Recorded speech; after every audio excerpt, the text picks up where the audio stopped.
Please come back to your seat. We're about to start. This is a second session of the morning titled The Material Conditions for Ecological Wellbeing, Prosperity and Equity Within Planetary Boundaries. I want to emphasize that for the Club of Rome, since long, we have been saying, or maybe since very beginning, we have been saying that the social and environmental dimensions of our challenges, of the big challenges of humanity, are not separate. We heard a lot about separation in the previous session. We are saying strongly, that the two dimensions are completely intertwined. Talked about the cultural dimensions in the previous session. Now we're going to talk about the material conditions. And we have first a special address by our colleague and friend Chandran Nair, who is from Malaysia but living in Hong Kong since a few years, I would say, founder of the Global Institute for Tomorrow. And then we will have a panel with several speakers, but please, Chandran, the floor is yours.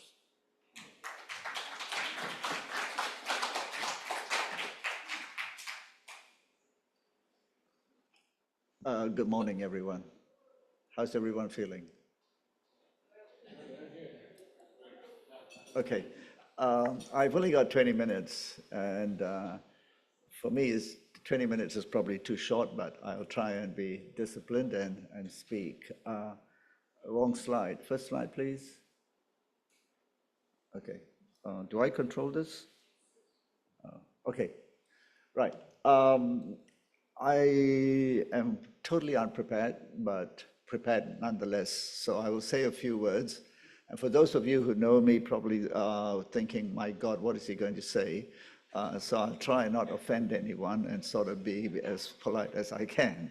I'll not mention the G word. You all know the G thing? Okay, I'll not mention it. But what I'd like to, I was asked to say a few words. I don't consider it a special address, but I'd like to think it'd be slightly interesting to all of you. The first thing I'd like to say was I was asked to talk about the book, Understanding China, which the Club of Rome China essentially produced as a report to the Club of Rome about 2 years ago. Since then, so much has happened in the world that about 18 months ago, we decided that we should get a proper academic publication to publish it so that it could be in all the libraries of every university in the world. And so with the co-founders, Jürgen Randers, Fred Dubé, and Jin Feng, we raised some money, predominantly Jürgen Randers, and we revised the book, updated it, and got Routledge to produce, to publish it. And Jürgen, I want to assure you the book is for real. Okay, it's for real. And it will be in your hands in about 4 weeks. So the book is out. We're doing a big launch in Hong Kong and then across China, in at least Beijing and Shanghai. Any of the universities here, Professor, if you could host us. Minimum attendance, about 5,000 people. That sort of thing. And book sales, about 10,000 per launch. That's what we're looking for. And then we're doing launches in Kuala Lumpur, Singapore, and hopefully in London too, with the assistance and support of the Chinese Foreign Ministry. Paul, if the United States would allow the book in, we'd like to do a show at your university, 10,000 students. If they're allowed in, this will all be very good. So that's what we would like to do. So that's just to say the book is for real. It's out in Routledge. And I won't go into the book because I would like you all to buy it in large quantities. On our website, you can find the pre-orders, etc. But fundamentally, it's simply an objective look at China. Far too often, every analysis book on China is either pro-China and then it's anti-China. And we tried, and I think my co-founders will all agree that we strove very hard to make sure that we did not take sides. and we just looked at the issues, and particularly we looked at simply the political economy, civil society, the geopolitical issues, the role of technology, the military, and then both the achievements of China and also the shortcomings, the opportunities and threats. And that's what we try to look at. And the conclusion is China is like any other country, large though, and it has many of the same challenges as most nations have, and sort of to demystify what is seen as China. So that's the essence. In terms of what I want to say, I thought I'd just take a few minutes away from the book. Maybe we could just go back to the, I should do it. Oh, that's even better.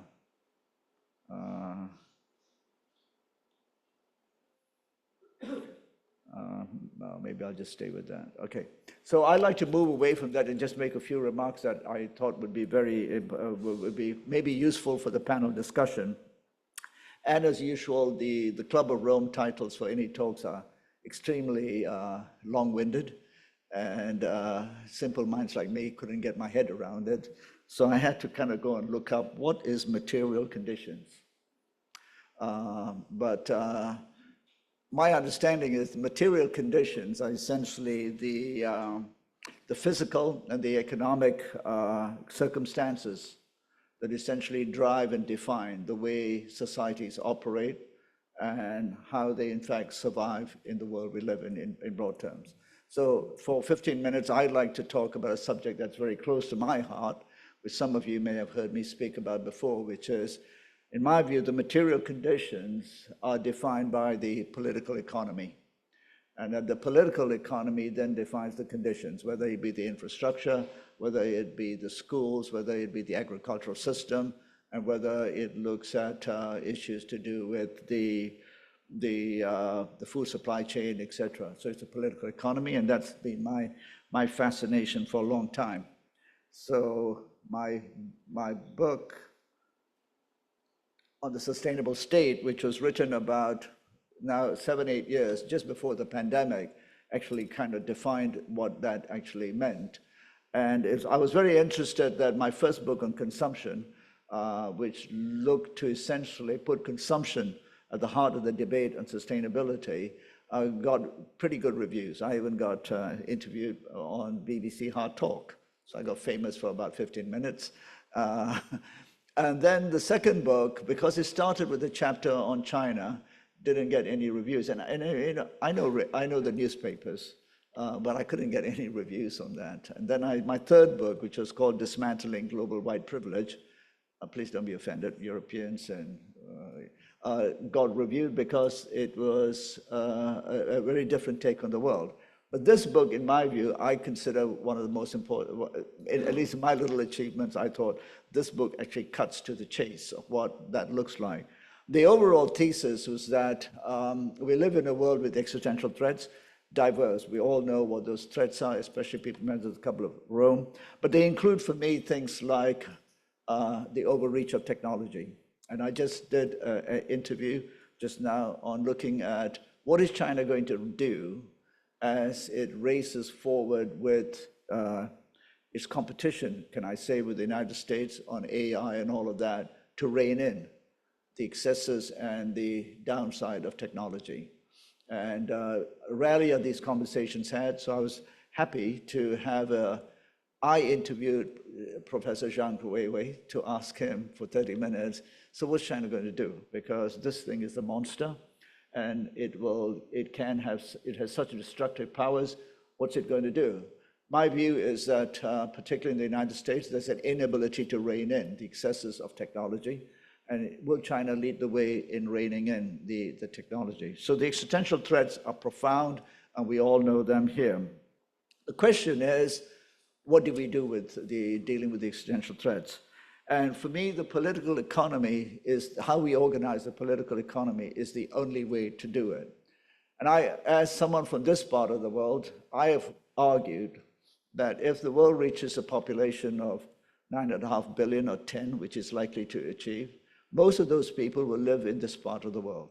I come from Southeast Asia, and we are at a population in ASEAN of about 700 million. We're likely to add about 200 million people in the next 40 years. 40 years. A lot of those people will be in places like Indonesia. Indonesia has 18,000 islands. How do you manage that in terms of dealing with existential threats and yet delivering on the basic rights of people? So those are the challenges that I'm most interested in. And I watched China very carefully. Before I came to China, I lived in Africa for about 5 years. And it really opened my eye to the need, and Mampela, you referred to it yesterday, about leadership and the role of the state, etc. And it opened my eyes to the need for what I call the strong state. A strong state that essentially is communitarian in its outlook, but with competent leaders. And I think this has been my conviction. Then I came to China in the great Chinese city called Hong Kong. And I've had the privilege of living there, and I've traveled into China maybe several hundred times. And I've seen a transformation that I've had the privilege of watching, this great human transformation that I've not watched anywhere else. As most of you can tell from looking at me, I'm of Indian origin. My parents are migrants from India and born in Malaysia. And so I'm always intrigued about how India and China compare in terms of the development process. Two of the largest countries in the world. India has a landmass which is about a third of China. And I've looked at this, and I have, when I'm feeling cheeky, asked particularly Indian audiences or international audiences, if you were poor, and over the last 20 years, would you rather be Chinese or Indian? And for me, the answer is very clear, Chinese. Not because, I'm a big fan of but I'm just looking at outcomes here. And then I look back at smaller states, and I look at Southeast Asia. So coming back to Southeast Asia, where I'm from, the GDP of Southeast Asia is about 5.5 thousand US dollars per capita. China today is about 13,000, 1.4 billion people.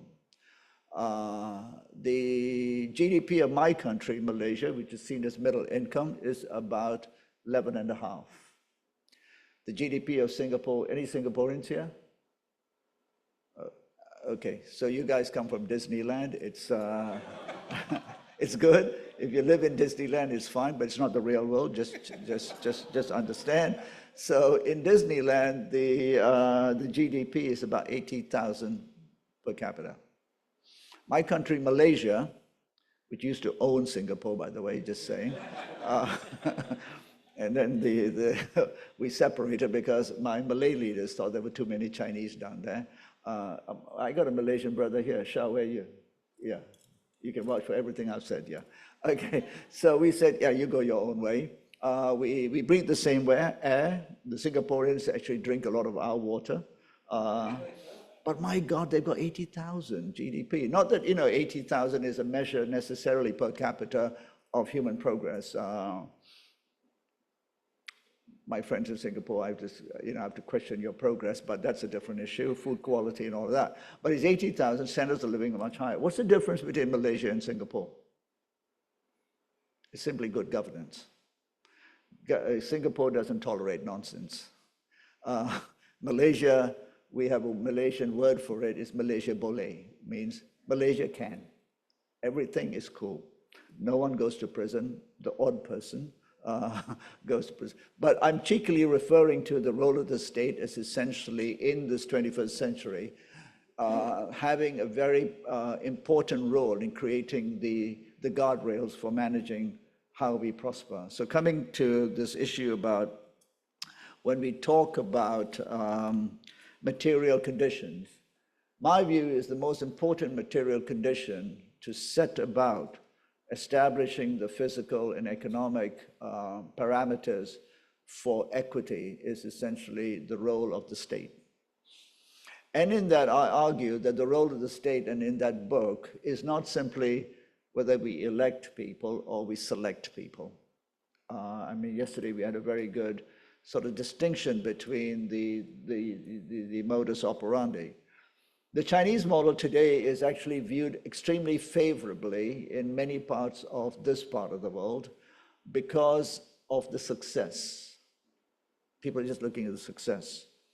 So looking at Southeast Asia, where we are seen as developing 700 million people, I would say that that only about 20% essentially have joined the sort of global economy. The rest are essentially still marginalized people living on the fringes. And to give you some indication of that, I've given you the data, or some of the data on the GDP.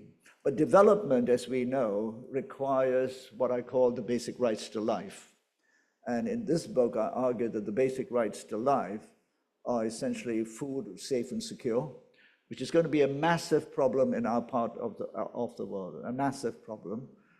In my country, we think food is durian. You all know durian? So I keep reminding people it's not food. Our rice self-sufficiency has dropped over the last 40 years from being self-sufficient to we import 40% of rice, mainly from Thailand and Vietnam. And if the Thais and Vietnamese get a bit annoyed with us because we beat them at soccer, that's it. Our food supply system is in jeopardy, sanctions, so all those kinds of things. But most seriously, the food supply, safe and secure, is a major issue. Secondly, it's what I call water and sanitation. Let me give you one piece of data. 70 to 80% of wastewater in our region is not treated. Of course, in Disneyland, they are so advanced in Singapore that they recycle it and they drink their own urine, which is kind of cool. But not everyone's culturally attuned to that. But the Singaporeans are disciplined as they are. But more importantly, technology and wealth have brought them the ability to live within the constraints of water supply. So most of our environment in terms of water in our part of the world is essentially contaminated heavily just by human waste, not to mention industrial waste, etc. So the role of the state becomes fundamental, and I've argued in this book that for the large parts of the world, the regions of the world, we will need states that are extremely draconian going into the future, given that the world we live in. Now, the word draconian, in fact, also stirs up very negative emotions in people, and the word authority, too, does stir up very negative emotions. And I said I wanted to be polite, but let me just say, without seeming offensive, but that's a very Western concept, that authority is bad, that you should not have any states, and that, by the way, we are free people, and therefore we elect our governments, and now we're free. Well, see what happened to the United States. So much freedom that they, in fact, elected a clown, right? So, that's what. So, of course, we all value our freedoms, but I argue in the book that our freedoms are not unfettered. So we have food supply, water and sanitation, basic housing. We have then the very important issue of healthcare, education, and energy supply. And I talk about the fact that all of this is underpriced, and because of the economic model that we live in. So the existential threats that we face today are a crisis of our economic model. The economic model is essentially an assault on all of us, whether it be from petrochemical products right through to highly processed foods, right through to everything and anything we consume. What I found in my conversations, and I speak about this a lot, is so few people want to address the culprits. It's always about there's some big problem out there, but there are no culprits apparently. So I speak at the economists, conferences and all of that, but there are no culprits. It is something out there, but don't tell us those people are to blame. And I'm very much about those people. I'm not saying they are evil, but that's their modus operandi. I've been told about 2 or 3 minutes. So I'd like to just finish by saying that in our part of the world, and I think this in Africa too, we have to find a very different political economic model. A political and economic model that puts collective welfare before individual rights. And that the individual is subservient to the collective. This again is anathema to the liberal idea of how we organize our societies. For me, that is also a material condition of how we organize ourselves. So once the individual is subservient to the collective, then we have an ability to organize in a world that is now materially constrained in terms of natural resources and all of those things. And that changes essentially the nature of the social contract as well, because the rules do matter. And the rules are not there to serve essentially those who drive the economy only. And that is a very different way of looking at things.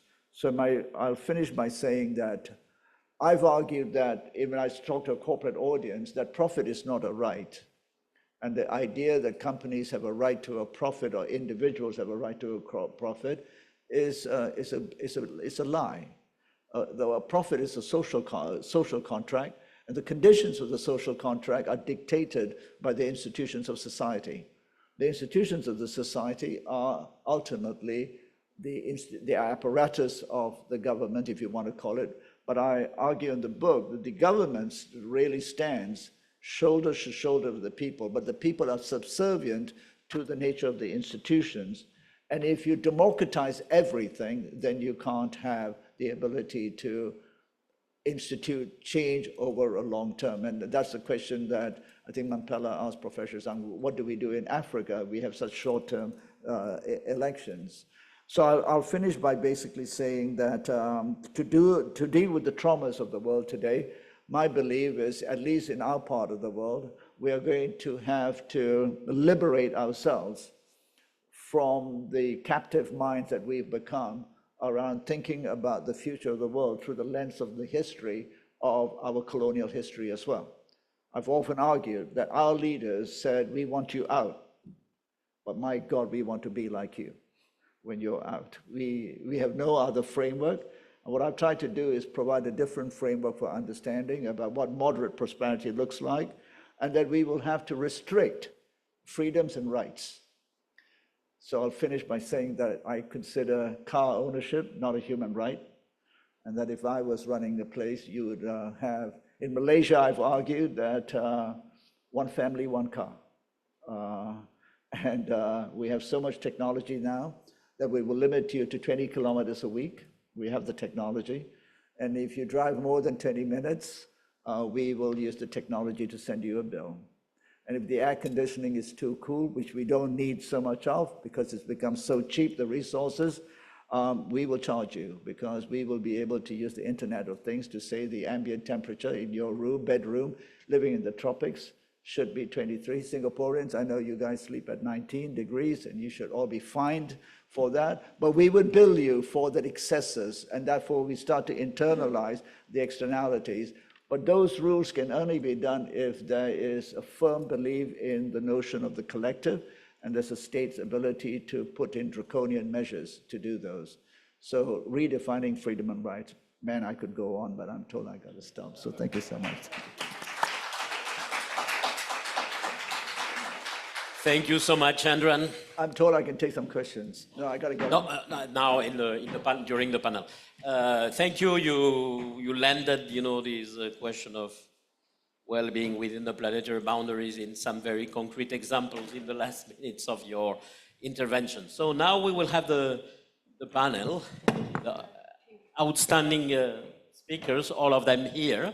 We don't have a video recording for this session, and it will be moderated by Peter Bloom, that most of you already met yesterday, from the Netherlands, co-created and CEO for many years of Triodos Bank, which is indeed a bank, but with a very special purpose of promoting projects, contributing to people, planet, and prosperity at the same time, and is a member of the ExCom of the Club of Rome, and treasurer, which is not a completely banal role. So, Peter, I leave you lead the panel. Thank you.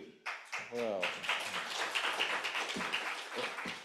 We're going to have the next session, what is actually complementary to the first session, I would say.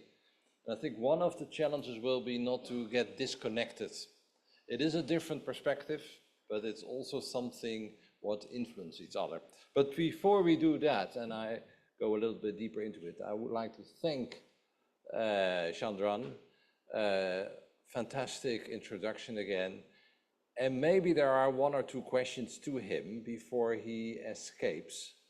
And we should not let him go. So who has a question to Chandran, giving his sort of first remarks? There is a challenge there, of course, because you never know how long the answer will be. Yeah, please.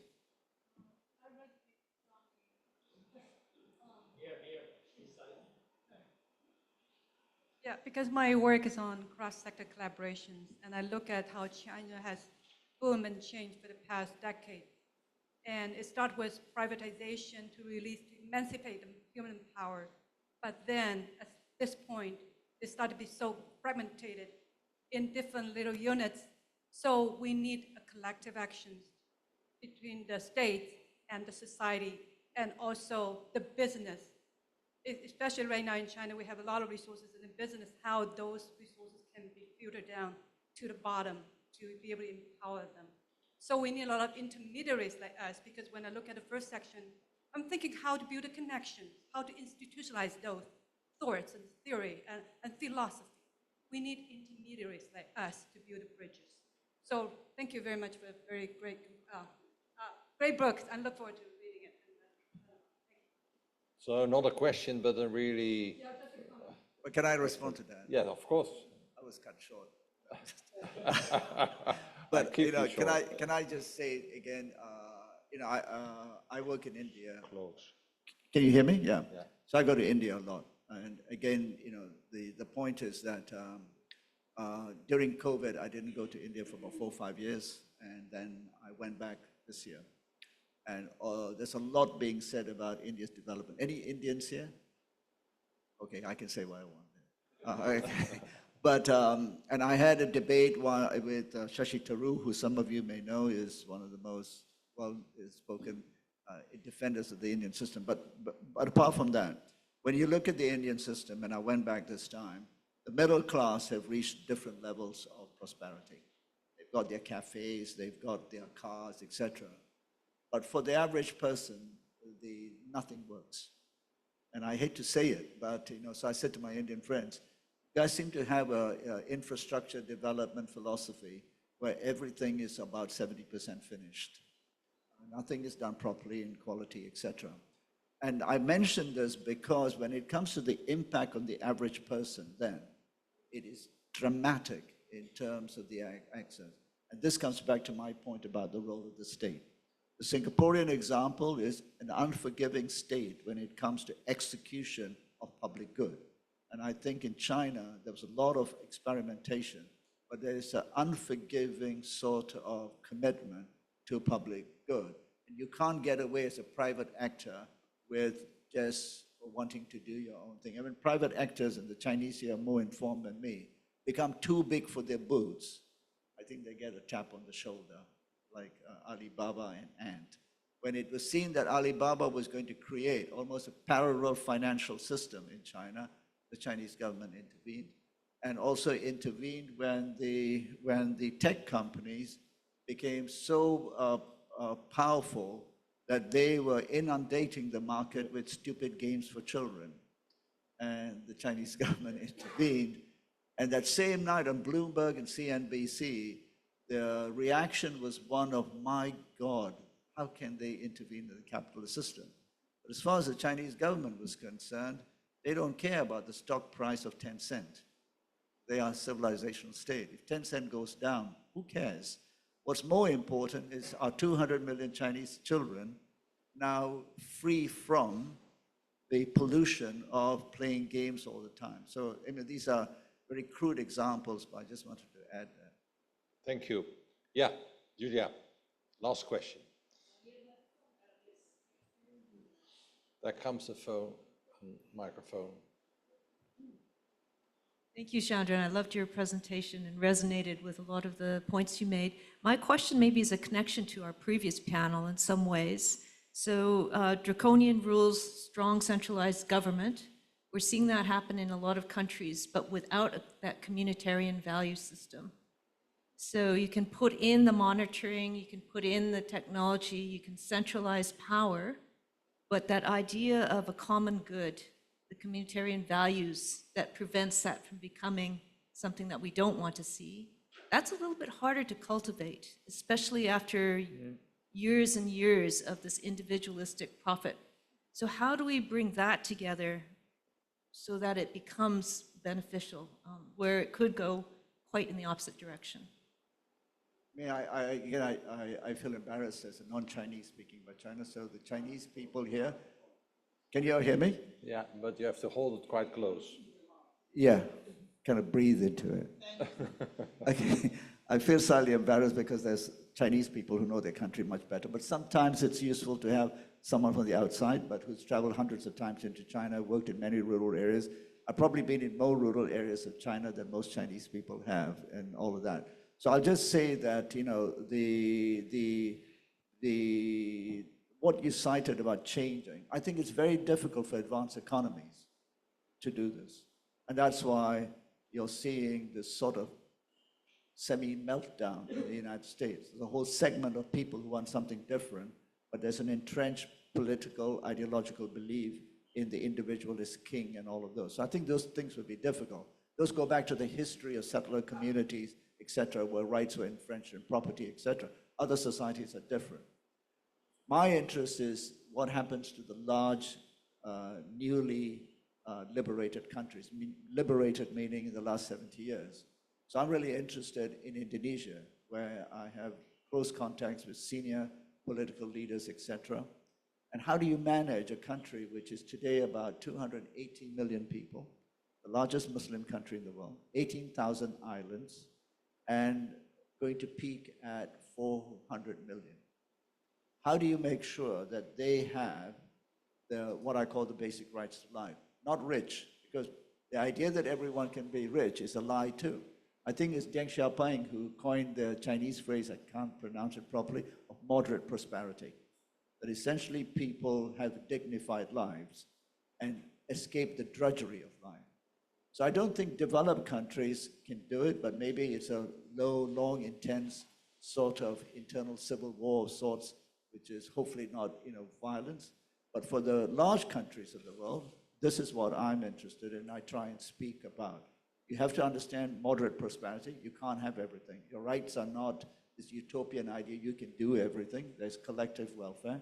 And there are examples, and I'll finish by saying, I think Japan is an interesting example. Korea has a bit of that, the idea of the collective. And most Japanese don't even remember who their prime ministers are because they've had like 500 in the last 50 years. But Japan works. I mean, most of you probably been to Japan. Japan works. Japan works because the individual knows that they are responsible to the collective. I have a small house in a Japanese village. No one will even put a plastic bag upstream or throw anything because, or even urinate when they're hiking or something, because the collective belief is, I have a responsibility. The state doesn't matter. But in my book, I argue that is in fact the state. This contract between the responsible individual who believes in the collective, not themselves, and therefore has an obligation. The state's job becomes much easier. So I think this is what I'm more interested in. I'm very interested in Mampella's question, how does Africa, which is rich traditions, find that sweet spot without thinking there's a model from somewhere else that we can use. Thank you so much, Chandran. You could go on for an hour, but it was fantastic to have you here, and I hope you will stay. So we will move on with this session. And I think this session is more about the material conditions. We already heard some introductory remarks from Chandran. We have a great panel, but also a great keynote speaker. Shahar Saifuddin, I hope I spelled it well, and you are a strategy and corporate finance person with a lot of experience also with banking, what is close to my heart in Malaysia. And we are really looking forward to your speech, and then I will later introduce the panelists shortly. We first will ask the panelists to react to your contribution, but also bring some of their own thinking, and end with a question to you.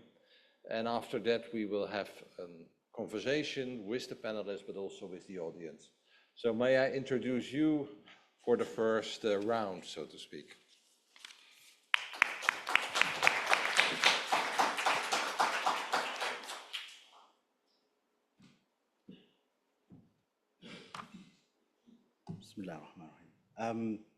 It's always a challenge trying to speak after Chandran, because you see the audience are in shock and awe. So you probably need to give yourselves a few minutes to recover. Anyway, I would just like to thank Carlos for inviting me to this session as a speaker. I'm not a member of the Club of Rome, but I hope that I'm not the rabbit that's going to be spreading the fire, as Karima had described in the previous session, but as someone who will be one of the collective participants to be able to put the fire out. So what are we trying to look at today?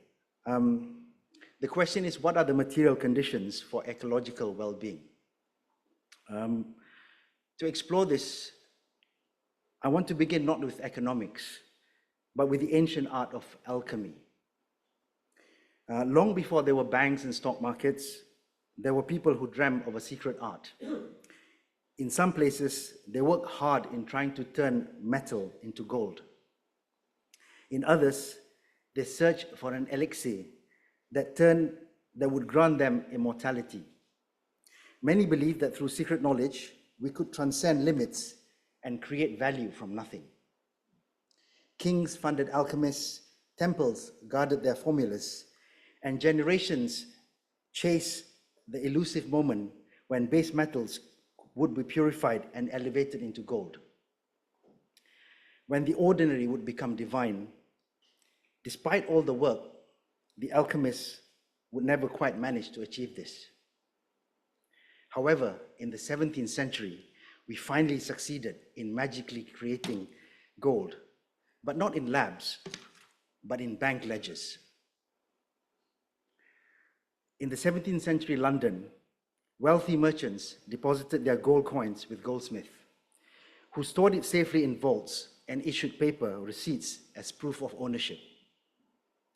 Over time, people found it easier to trade the receipts than to move the gold itself. These pieces of paper, though of little intrinsic value, were assigned enormous value. This was the first illusion.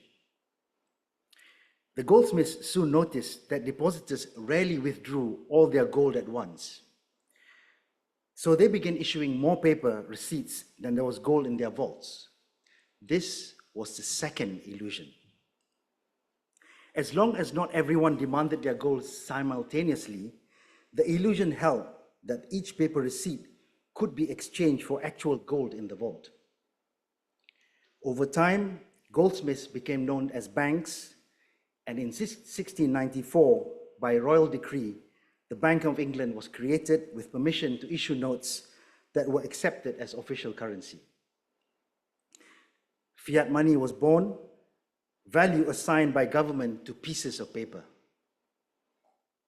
The government then further expanded the system by allowing commercial banks to create debt-based money and lend them to businesses and individuals.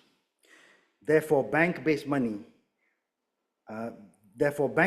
based on fractional reserve banking was born. This ability to create money out of nothing soon gained traction in Europe, and through colonization, this was imposed in many parts of the world. With the stroke of a pen, wealth could be created from nothing and exchanged for everything real, for land, for labor, and sometimes for life. That was the moment when a philosopher's stone was discovered, the ability to conjure power from thin air and to make it legitimate through law and custom. We regulated it, we gave it authority. We enshrined it as the foundation of modern economics. And those who mastered this art the bankers, financiers, and monetary authorities became the new alchemists of civilization.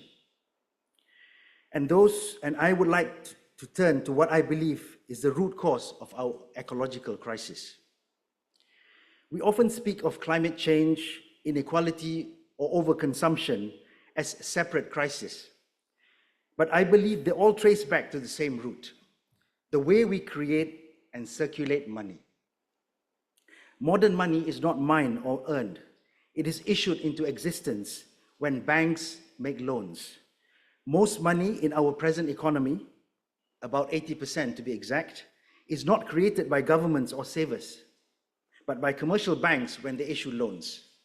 With a few keystrokes, new money is brought into existence as a matching deposit in the borrower's accounts, created from nothing. When the loan is repaid, the money disappears, ensuring that the total debt always exceeds the total money in circulation. Each loan expands the money supply, each repayment destroys it. In other words, every unit of currency in circulation was created as someone else's debt. That means our entire system runs on debt plus interest, a structure that demands perpetual growth just to stay alive. To repay old debt, new debt must be created. To service this debt, economies must grow and expand, hence the perpetual growth economic model. And that expansion means more extraction, more production, more consumption. A system built on exponential debt cannot rest. It must continuously convert the living world into financial throughput. It is not by accident that we have this ecological disaster. We have built it into the architecture. Forests must become timber.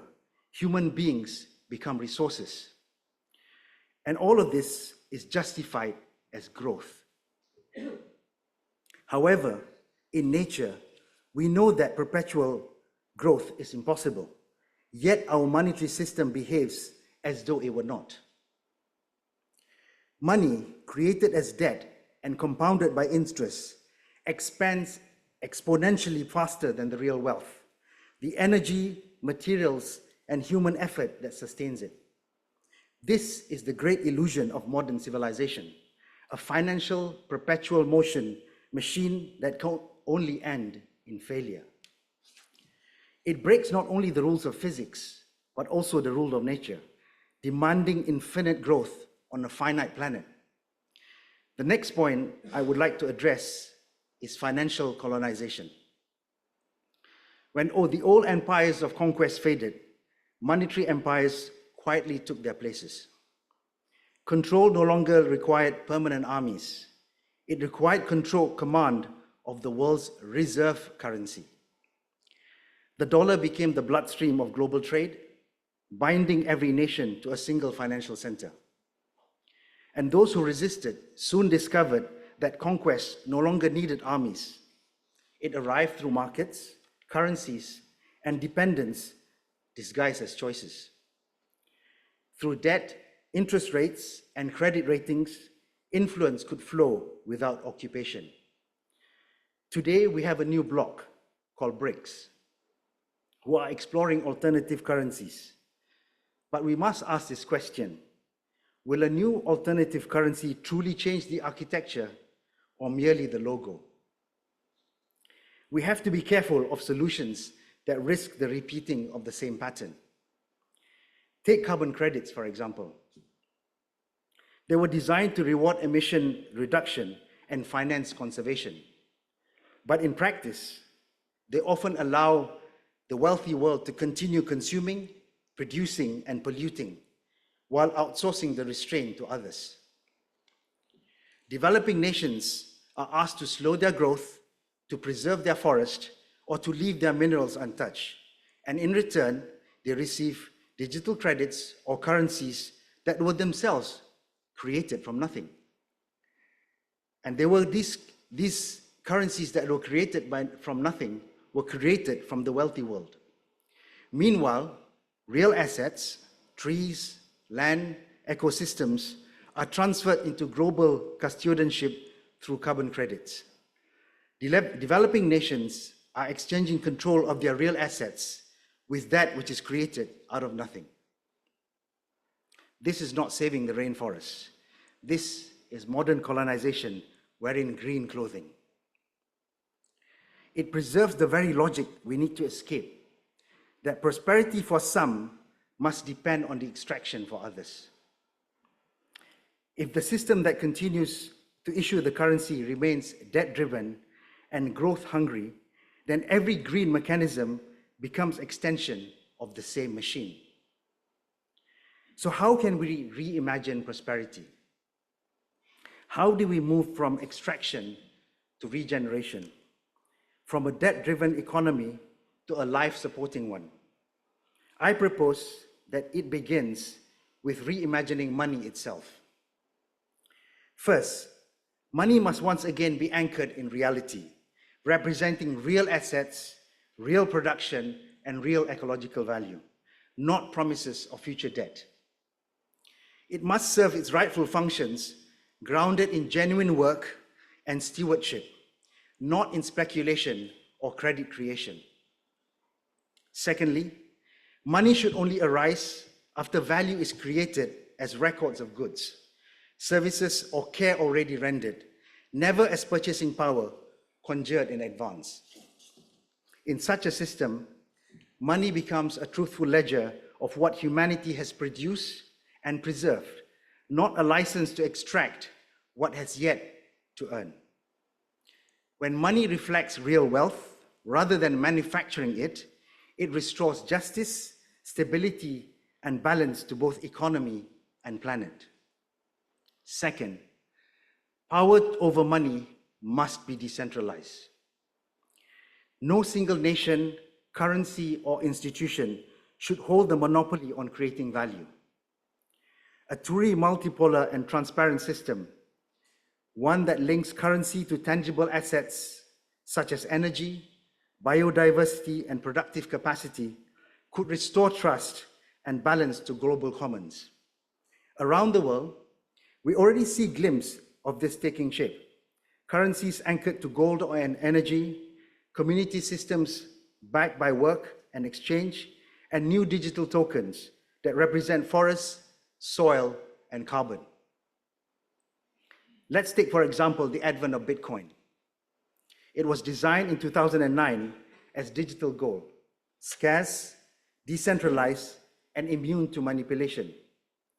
It replaced trust in governments with trust in algorithms, scarcity, and energy. If the enormous computational energy used to secure Bitcoin could simultaneously simulate climate models, train AI for medicine, or be searched for new materials or proteins, then monetary energy would also be scientific energy. We could have a fusion of finance and progress. This is known as proof of useful work, or POUW. It is still in its early stage and is being studied in emerging blockchain projects. We could also take this further and imagine a new generation of money, not backed by gold or debt, but by life itself, a currency where rivers, carbon sinks, forests, and soils are tokenized as living assets. Their value rising as they heal and falling when they are harmed. The cleaner the river, the richer the community. The more biodiverse the forest, the stronger the currency. Technology now allows us to measure these changes in real time, to make the health of nature the benchmark of wealth. This could be the next evolution of money, a living currency that rewards regeneration, not extraction, that grows only when the planet thrives. But this risks reducing living complexity into financial simplicity, and risk turning sacred commons into financial instruments. And what we measure, we tend to manage, even manipulate, to optimize the KPIs or the metrics, rather than the system. Without careful governance, tokenization could become a new form of ecological enclosure or colonization, privatizing the commons in digital form. When we turn ecological stewardship into financial incentive, we risk corrupting the motive. People might protect a forest not because they love it, but because its token price is rising. The ethic of reverence become an ethic of yield. So what does this mean for us, or all of us in the audience? It means that our work cannot just stop at greener policies or better technologies. If the session asks how prosperity and equity can exist within planetary boundaries, our answers must begin with the very foundations of value itself. We must rewrite the operating code of the economy, the invisible architecture that defines what we value, how we measure it, and who controls it. Can we design a new form of money and value system, one that is rooted in spirituality and ethics, and in doing so, avoid the traps of commoditization, speculation, and ecological reductionism? For example, if we take the Taoist philosophy of harmony with natural flow, we can begin to see nature not as a resource, but a self-organizing harmony. That value arises from alignment, not domination, and that the highest wisdom is Wu Wei, which is acting without forcing, creating without consuming. This is similar to the Islamic virtues of Ihsan. I believe at their core, all spiritual faith, whether Eastern or Western, and our indigenous wisdom have values based on wisdom and harmony that are against greed, exploitation, and oppression. It's time that we bring all these concepts of ethics and soul from our tradition back into money and our economic system. Such a system could, for example, link tokens to harmony and not just to ownership, where we allow the ecosystem and communities to co-own the value that they co-create. Secondly, we can embed moral metrics, where tokens increase not only with ecological health, but also with social well-being, education, and community balance. Thirdly, we could also include dynamic limits, where total money supply expands or contracts with the biosphere's capacity, ensuring human lives within planetary boundaries. Fourthly, this could also be governed by virtue and science. It's guided by ethics and data, not just by the unfettered powers of markets alone. And finally, it could teach us stewardship, where money becomes an instrument of virtue cultivation, not accumulation. I would end my presentation by saying that the true alchemy of our time is not to turn lead into gold, but to transform extraction into regeneration. The conditions of material ecological well-being is actually to bring in the spirituality with the materiality. That's the combination that we need. And perhaps China can lead the way, using its vast resources and single-minded problem-solving capabilities to come up with a new monetary solution for the world and realize the concept of the two mountains that our esteemed hosts have introduced us to. Thank you very much.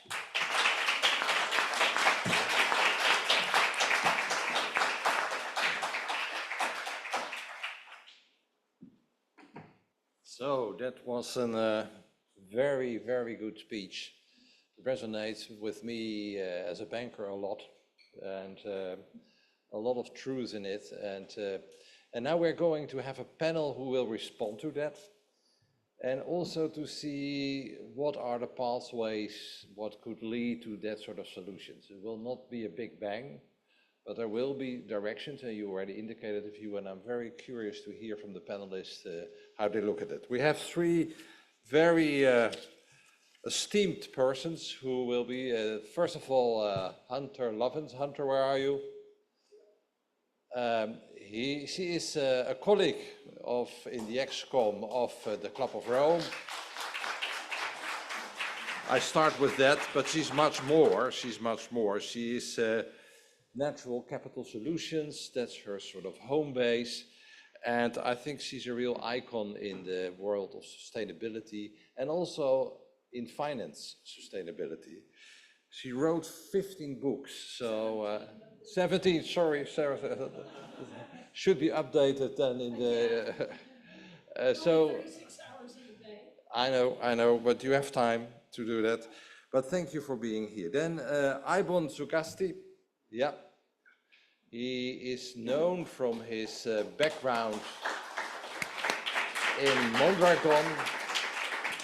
Mondragon in the Basque Country, what is one of these initiatives who show that you can do economy in a different way, very successful, but he's doing many things more, advising other organizations, business corporations around the world. So it would be very interesting to hear your comments. And then we have Ben Shankly, who is from here. He is Dean and Professor of ZIPS. I'm wearing your cap now. Thank you for that. But I'm very curious to see also the questions that were raised by Sheikh Shakar, how the role of China could be in this whole question, because it's a big country, it's a lead country in the BRICS group. How could they sort of be a countervailing power against the dollar with so much guiding the world monetary system? So the first round will be a short response, some content from each speaker, and I hope you can all end with a question to Shakar, and then he will answer that, and then we move on in the discussion. Is that okay? Shakar, you also have to be in the row because you have to hear the questions from close.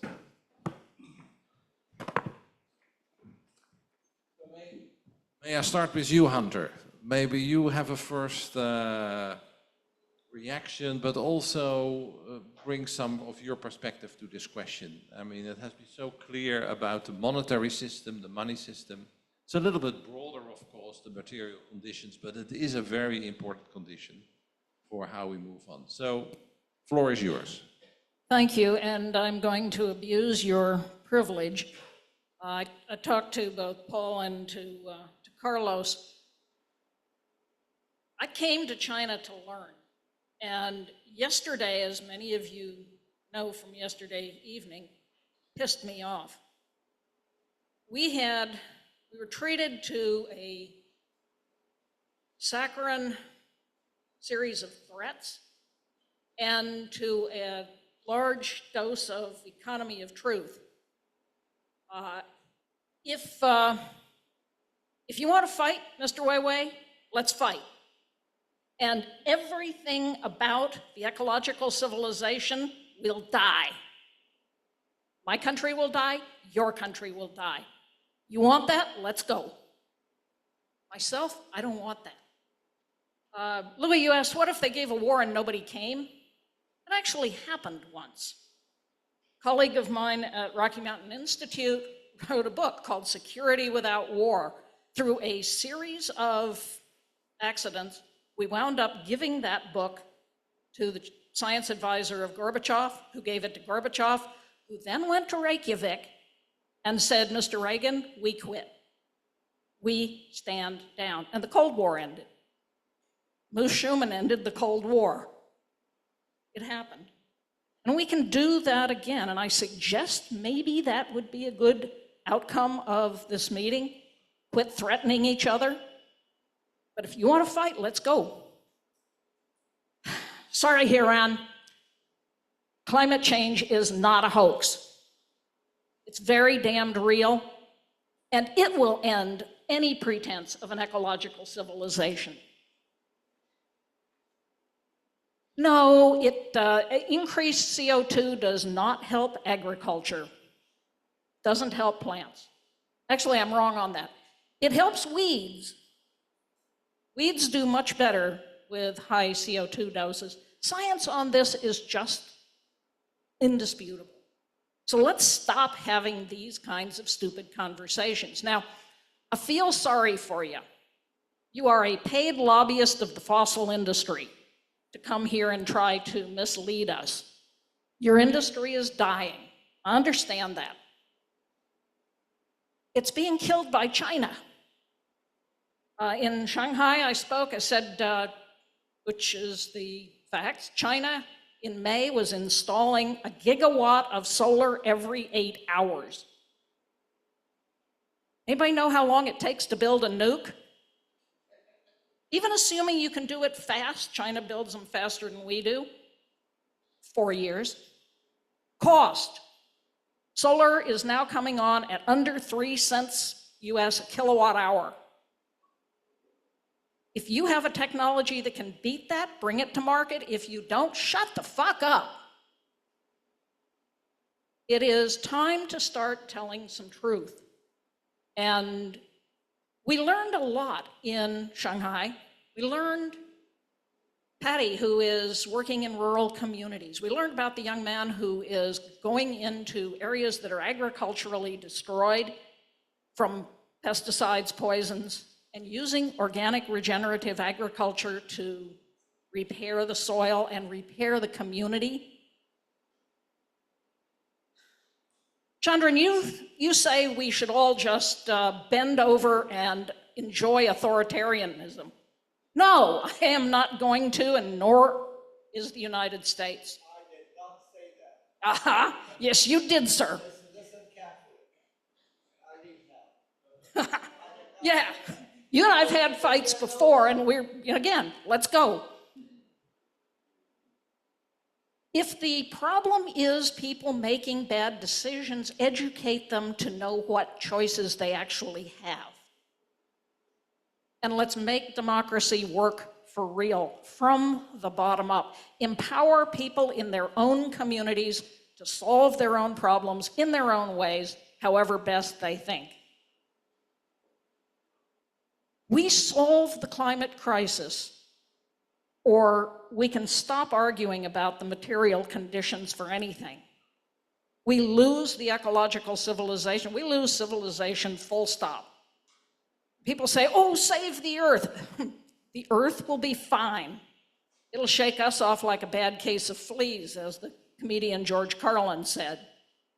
This third rock from the sun really doesn't care. Something like 90-odd% of species have gone extinct before, and life rebuilt. What will go extinct is us. And I don't know about you, but I'm a little sentimental about this human experiment. I'm a little sentimental about the diversity of it. And I get really annoyed when people start telling me that they are going to make the decisions for me. Yeah, capitalism has myriad problems. I wrote a book, The Way Out, Kickstarting Capitalism to Save Our Economic Ass. Saying, fine, assume climate change is a hoax. Don't go to Vegas on the odds of that being true. But if all you are is a profit-maximizing capitalist, you'll do exactly what you'd do if you were scared to death of climate change, because we know how to solve it at a profit. If it's a hoax, we make a lot of money. If it's real, we make a lot of money. Oh, and we're on our way to solving the problem. Do the math. So what I would like to see is some real conversation. Well, you gave a pretty good recitation of Bernard Lietaer's theories, but what you missed is Randall Wray, Stephanie Kelton's modern money theory. Okay. If you create money, however, in banks or in the governments, and spend it into the real economy, not into speculation, it doesn't really matter where it gets created. It matters a great deal more how it gets used. It's a clear question. Thank you. Thank you. I think, yeah. Can I have a request?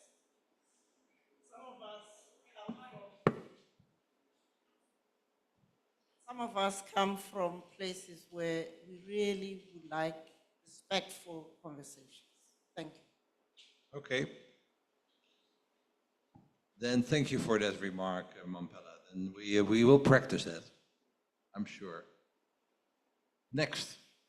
Yeah, you. Thank you, Peter. Good morning to everyone. It's a great pleasure to be here, and thank you very much to Carlos and the Club of Rome for this invitation.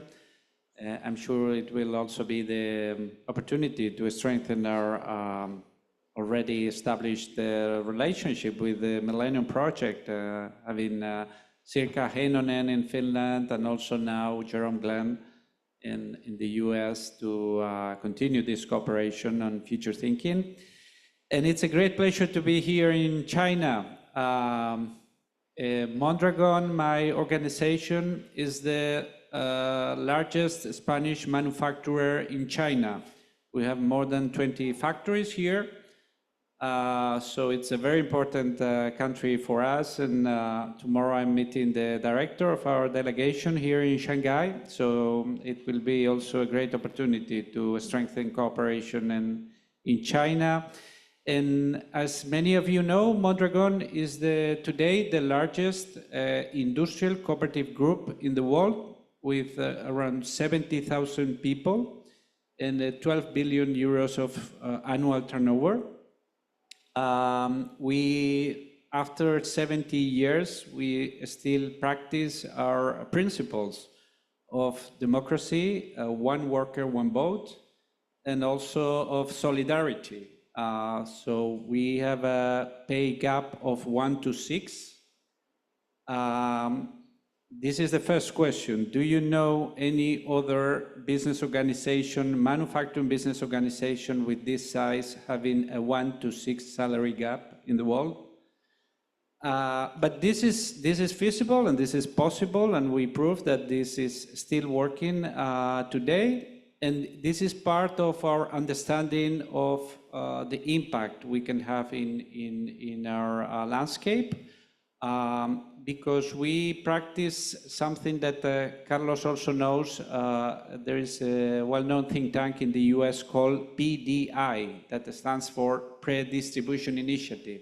So we believe in this idea of pre-distribution. We support having very strong governments, like it was said before, but we think that the wealth could be distributed in the origin, not only with the taxes, that of course we also need, but it could also be distributed in the origin with a 1 to 6 salary gap, for instance.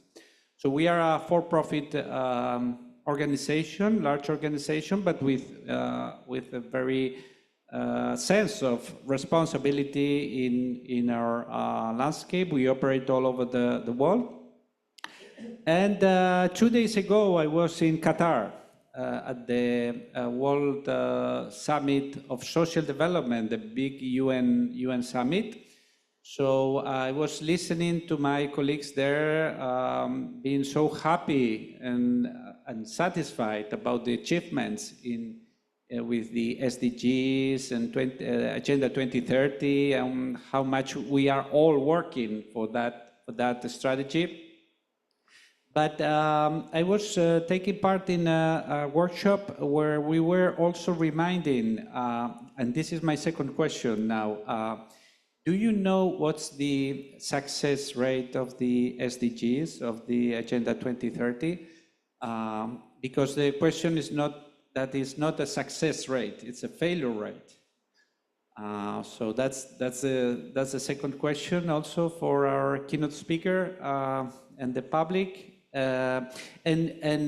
So the point is that, a little bit following what you said, we have a problem of truth.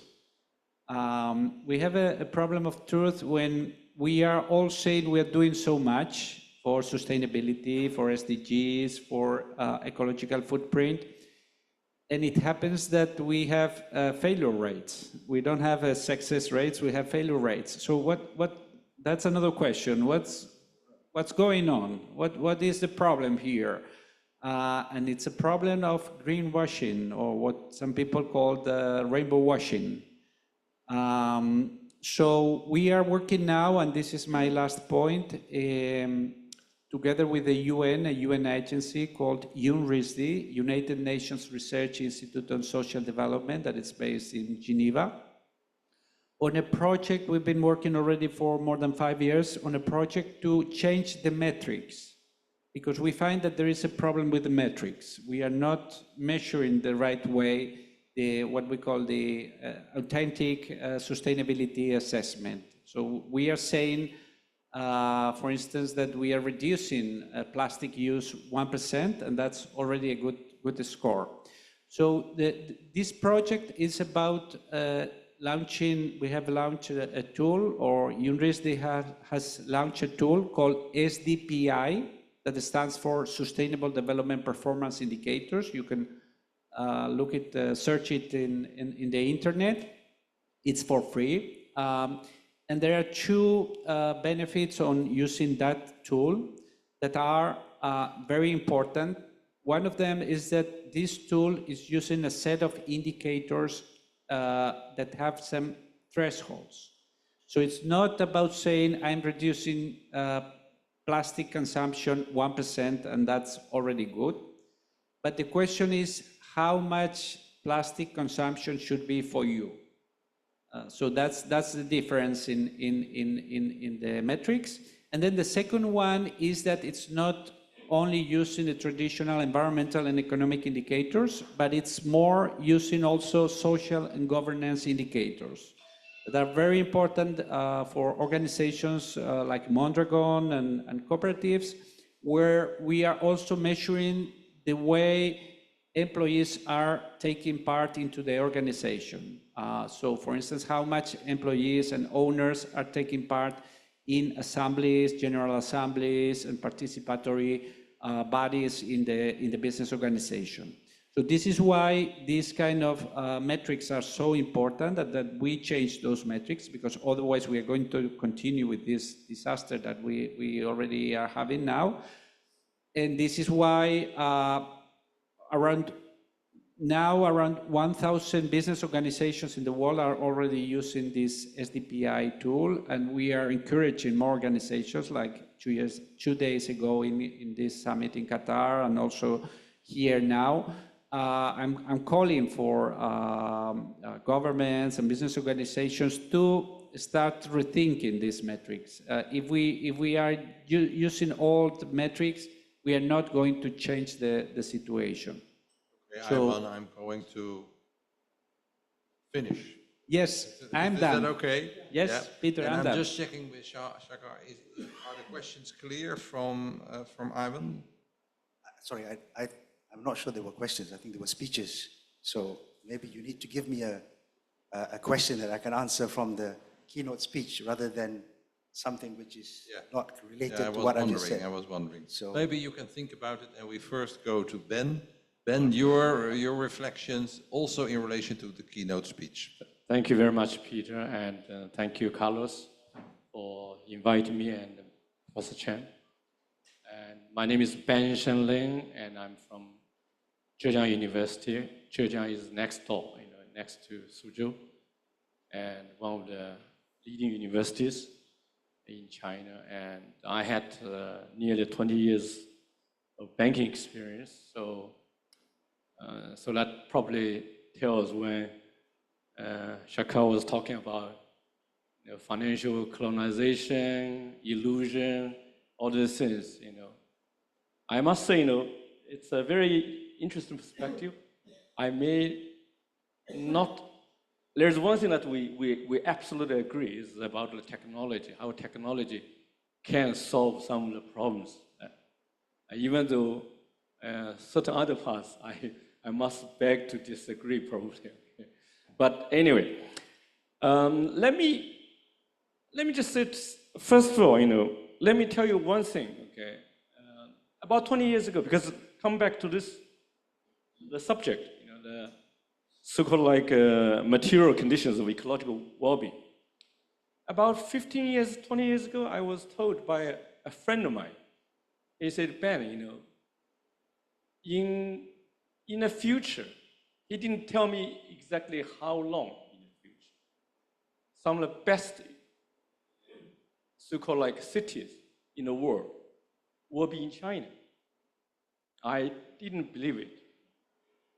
I said, you're bluffing.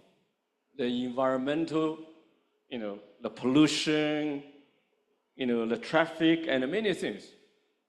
But after today, I have a little bit, confidence in what he said, probably. Okay?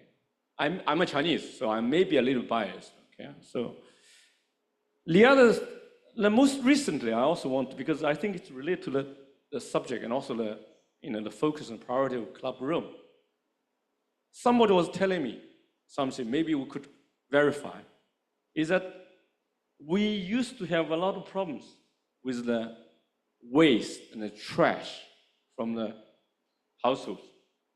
We were asked to separate, and from metals to other things, and we piloted that through in Shanghai and in Hangzhou and so on and so forth. And it was dictated by the government. And normally in a country like China, when the government wants to do something, usually it's successful. But this one has not been successful. However, what I was told the other day is that currently the waste, the trash, is in short supply in China. It used to be that people were burying this in the earth, under earth. Now they are actually unearthed them because they need this as the so-called raw materials to generate electricity, because it's circular economy. I thought that's encouraging. I need to do additional verification about that. So, which would be very positive development at least. Yeah. And yeah, of course, we have different perspectives, certainly. Okay, so but coming back to people were talking about governance, talking about Chandra also in Shaka. Maybe I could. I prepared a few points. Okay, I just want to probably bring it out, and so that people might want to actually debate or discuss, have a proper conversation. And first of all, in this country, it will talk about people first. It's either in political ideology or it's the collective cultural orientation. 人民至上. It's part of a political system. It's the People's Republic of China. The central bank is called People's Bank of China. So let's make sure it's not just talking. It's really in the constitution. Okay? Are we practicing 100%? Probably not. Okay? But that's the first thing. I just want to make sure, because many of you are from overseas. Okay? Because of that, we put a lot of emphasis on the public interest, the common good, common prosperity, ahead of private and individualistic prosperity. Zhejiang is the province that has been asked to pioneer the practice called common prosperity, making sure the rural areas and the, urban areas, the divide is narrower. The people who have and people who don't have, that gap needs to be narrow as well. And because a lot of things we are doing is about infrastructure, and the infrastructure in its nature, it's public or quasi-public. So that's why a political system in China helps make some of the public infrastructure projects faster built, better maintained as well. Okay? And we are we are a believer in market, but we are not blindly believing that the market is solving every problem. So what we say, it's a combination of the effective government and the efficient market. So we are a bit pragmatic in a sense, okay? We are not saying we are a socialist country, but we in certain areas, we are more capitalistic than other countries as well. Yeah? So we're still learning how to get things done. But one thing we are is that we are country to a certain extent focused on engineering, first find the solutions, get things done. We talk less. Maybe it's because of the culture. We talk less. We try to get things done. So scientists, engineers, they enjoy the best social respect in this country. People like me, who used to be in banking or like a law professor, lawyers, of course we can contribute, but the social pecking order is the scientists are among the best, okay? I'm sorry to those of you who are not, okay? So when somebody tells me that Professor Ben is a scientist, he's just being nice. Let's put it this way, okay? And finally, I just want to say that the government in this country, they work too hard. They work too hard. There's a lot of what we call public entrepreneurship, meaning like entrepreneurship is not just for the private sector, okay? It's not just for Alibaba, for DeepSeek, all these things. Public entrepreneurship. The government official, for example, the mayor of Suzhou, is like the CEO. He works very hard, competing with the mayor of Shanghai, mayor of, say Hangzhou, in competition so that they can get a promotion as well, but also ultimately, they will be remembered for what they have been able to do for the city, for the country. And finally is that, if you want to do something in terms of so-called, like ecological civilization, make sure it's a long-term thing. That means long-term planning is important, and China is right now entering the cycle of the 15th five-year plan. That means the consistency, we think, long haul. So I'll stop right here first. Thank you. Thank you. Thank you, Ben. I'm not trying to flesh out more questions. I'm just asking you, Shahar, can you sort of respond to this a little bit? And how do you see that in relation to your financial system approach? Because there are some gaps. I mean, Hunter brought a very concrete question.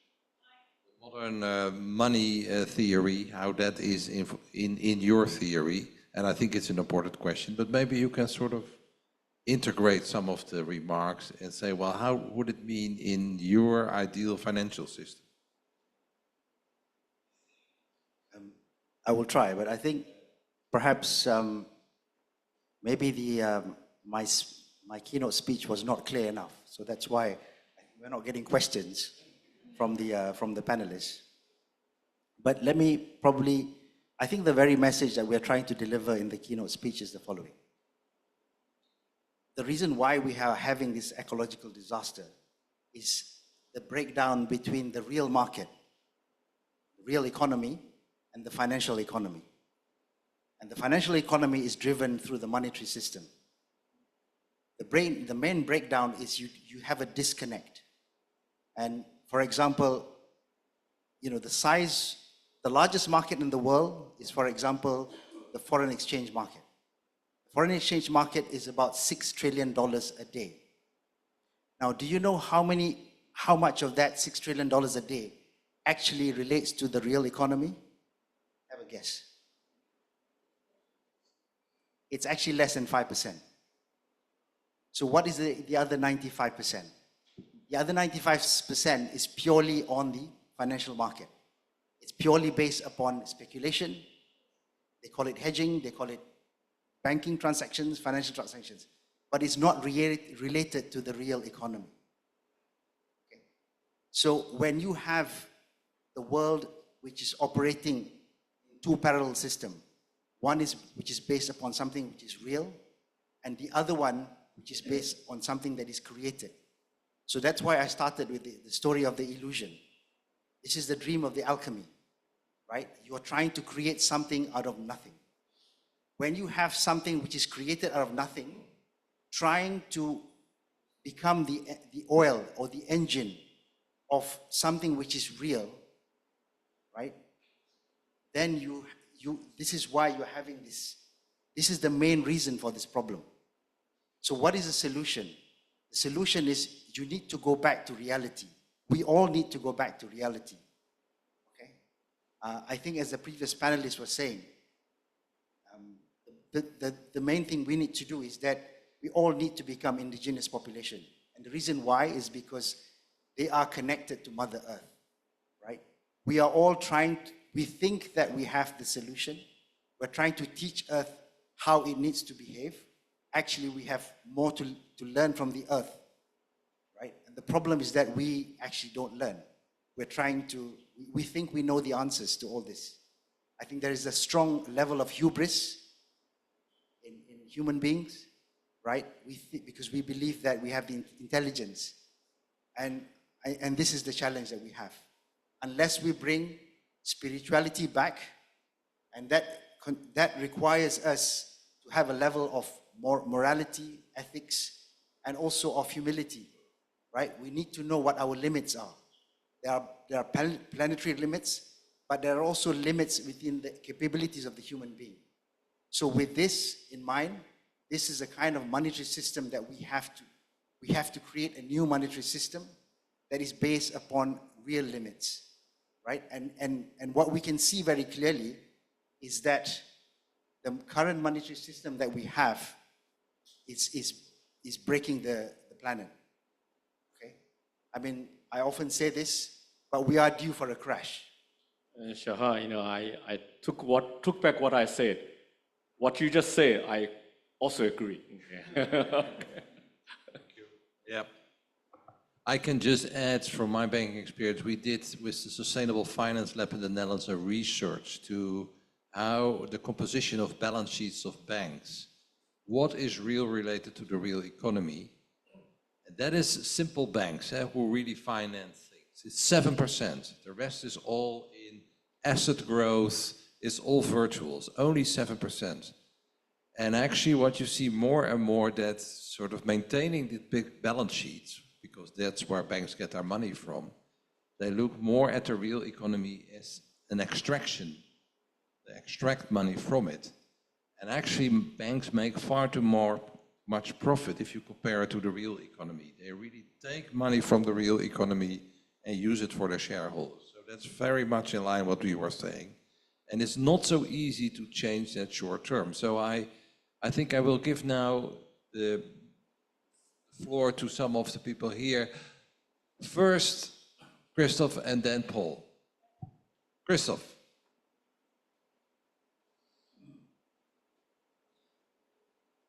I don't know where the mics are, but they're coming. Now 2 mics even for Christoph, and then Paul.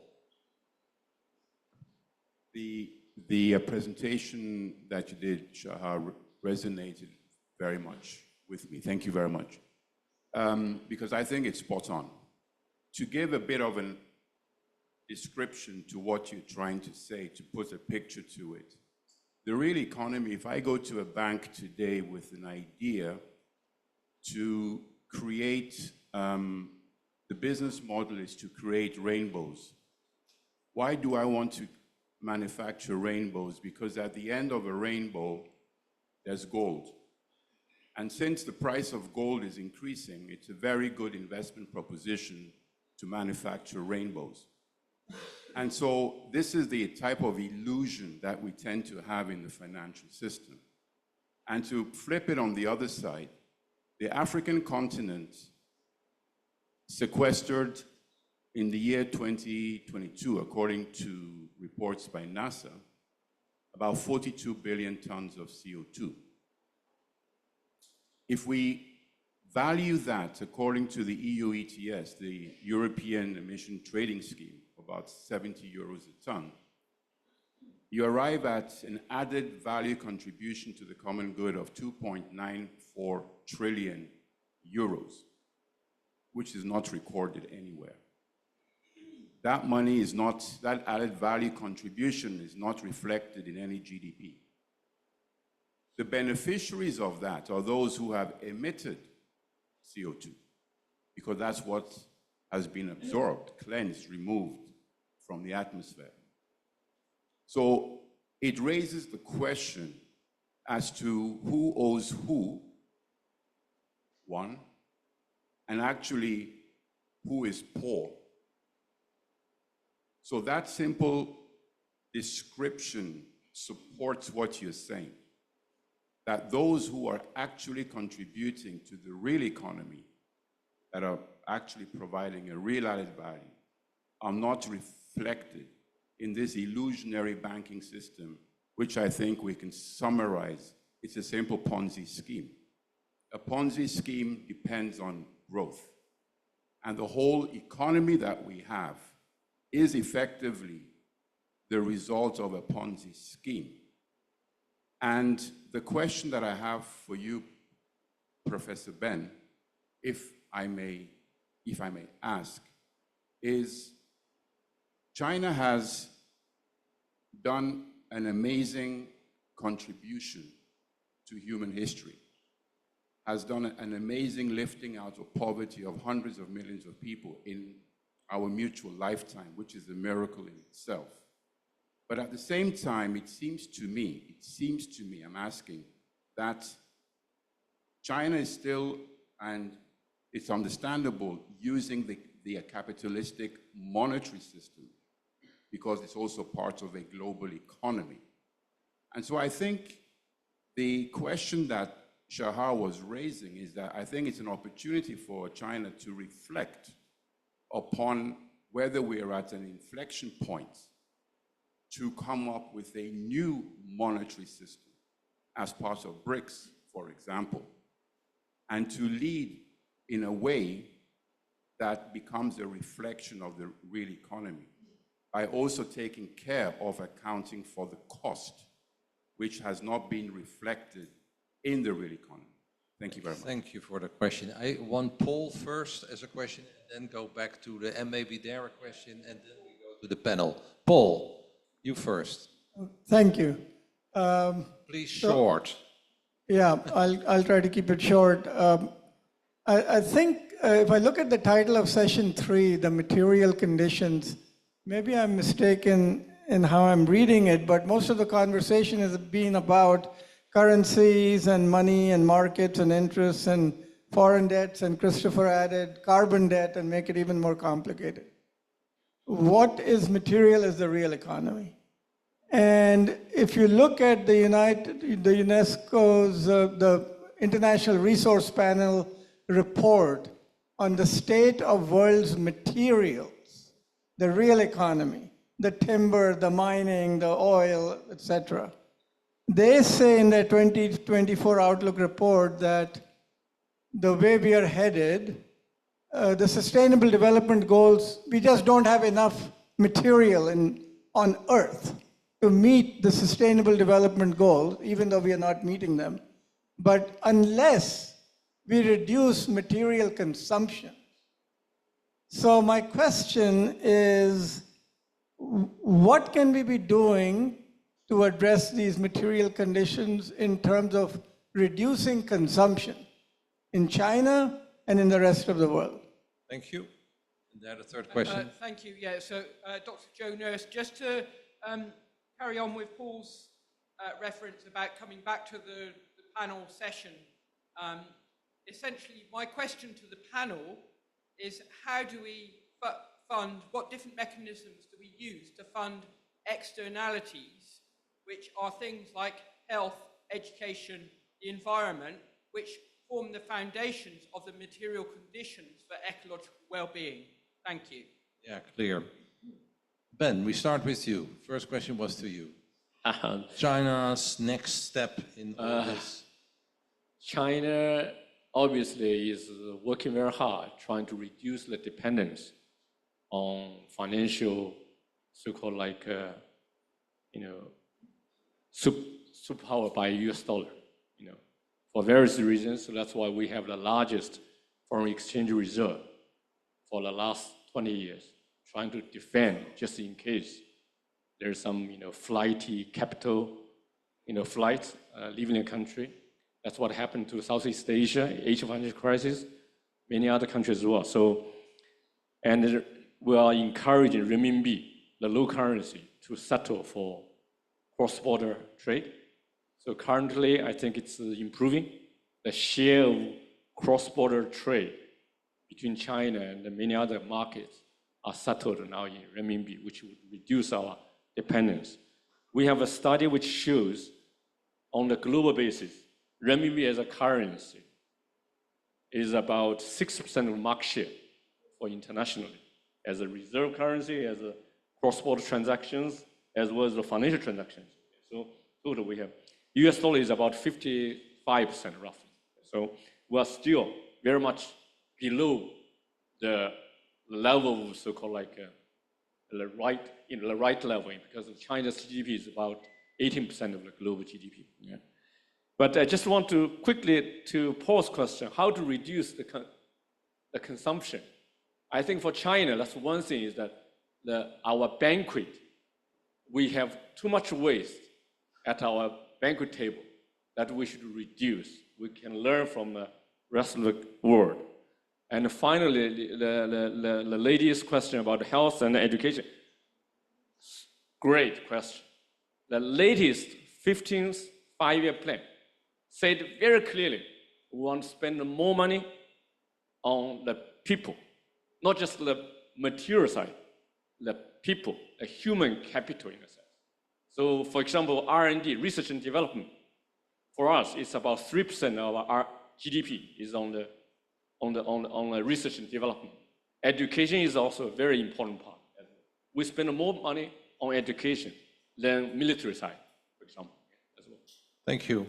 I'm sort of curious, Shahar, how you would respond to the question what China can do. The question of Christoph, sort of, can they make the financial system more sustainable in a way? Can you say something to that? Is there a special role for China in your view? I think there is a role for China because of the dominant position that they have achieved. So it can lead, it can set an example if it so wish, but in a sense set an example where the monetary system is based on the real economy rather than the financial economy, right? Because actually if China doesn't do this, China is also going to be suffering the same thing as what the other global Western economies have done. You are not going to be, you will not be free from this problem. In fact, the size of your economy will probably exacerbate the problem even further. Now to Paul's question about consumption, actually it's connected.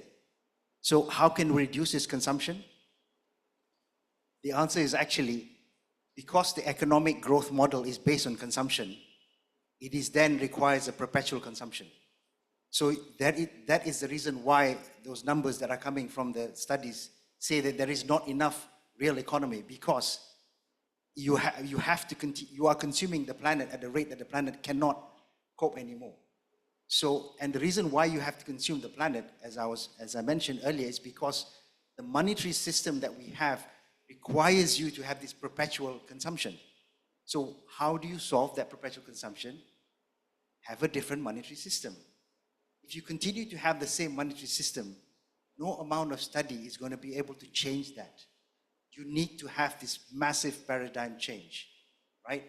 And how you create the money makes a massive difference, not just how you spend the money. So to Joe's question, how do you fund externalities? Well, firstly, if we create the money on a real basis, then those conditions will also occur. So Paul, to your point, also that, you know, when you are trying to look at, China's trying to look at this, you know, to your rainbow example, which is a great one. The reason why if you go to the banks and ask them to fund rainbows because there's gold at the end of it, actually from a bank's point of view, they're not really interested in your rainbow. You know what they're interested in? Do you have the collateral and security to be able to give to me for this loan? If the answer is yes, you could fund rainbows, you could fund whatever you want. It's not the bank's problem, right? Ultimately, if it's rainbows and you find gold, great for you. If you don't, I'm swapping my financial asset with the real asset that I take in collateral. That's how the bank looks at it. Okay? So that is banking 101. I'm glad I'm not in banking anymore, okay? Yeah. In the old days, it was about cash flow, but that's already gone. It's about collateral. We have to wind up. I get a clear signal, and I want to give the panelists a short moment to say really one or two sentences and not more, because we are really ending this. And I would start with Ivan, because maybe you have to add something, and then come to Hunter. Sure, thank you. I think it's a problem again on a very financial term called ESG.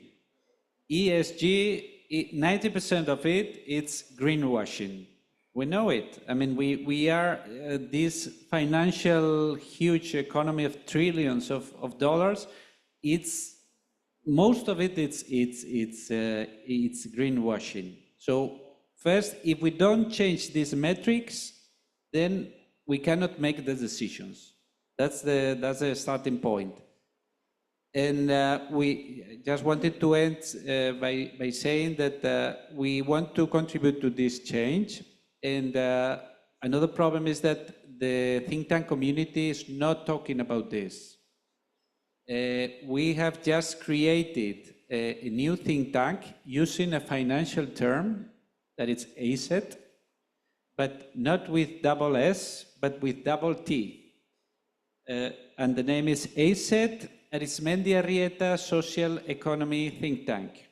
So we want to research on this idea of how we can change this breakdown between financial economy and real economy and show reality. Thank you. Thank you. Thank you. Hunter, last word from your side.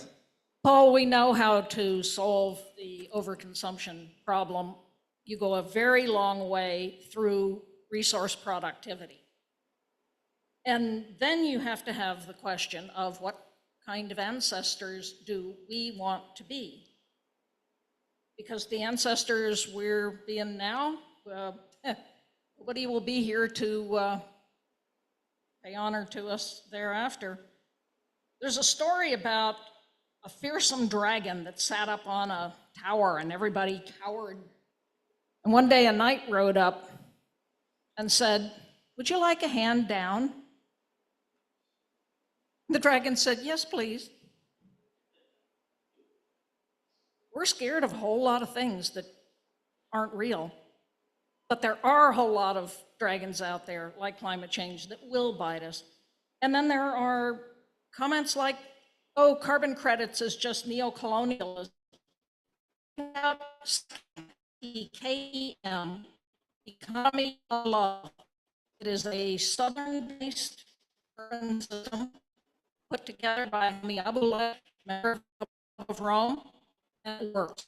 They are lifting thousands of poor Egyptians out of poverty. At the same time, they are sequestering vast amounts of carbon in the soil through regenerative agriculture. Again, if we start picking the solutions that we know that work, we can solve these problems. Thank you.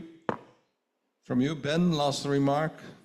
I want to, I just want to say in a club room, it's a great organization. I would further suggest that we have dialogue, not just among ourselves.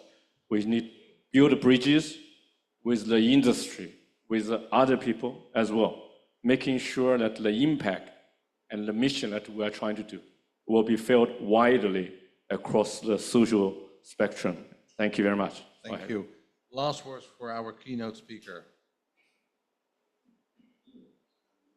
So my last words is actually we need to bring back, soul into the economy and spirituality.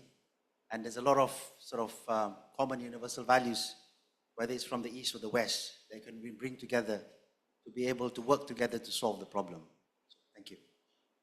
Yeah, and I think with those words, with that, yeah, okay, we are ready in 1 minute. That should work. We finished this session. I think there is a nice connection between the first session and this session. And I wrote the words of Jude Caravan, inner being, outer doing. And we have talked a lot about outer doing, and that is important, but the inner being you also addressed. You said we have to find new ethics out of what we do, and maybe there's the connection with the two. I would like to thank the panel a lot. It was not an easy discussion, lots of perspectives, and a very difficult topic like monetary systems are. I'm very happy you brought it to the table, because I believe it's crucial, and I think the Club of Rome should do more thinking on that. So thanks a lot. Thank you for the attention, and a big applause. And Hunter is off to the COP. Thank you to the panelists and to Peter. Just to say, at 2 p.m. we resume for the next session, which will be about the role of science, technology, and innovation in providing for ecological well-being within the planetary boundaries. Thank you.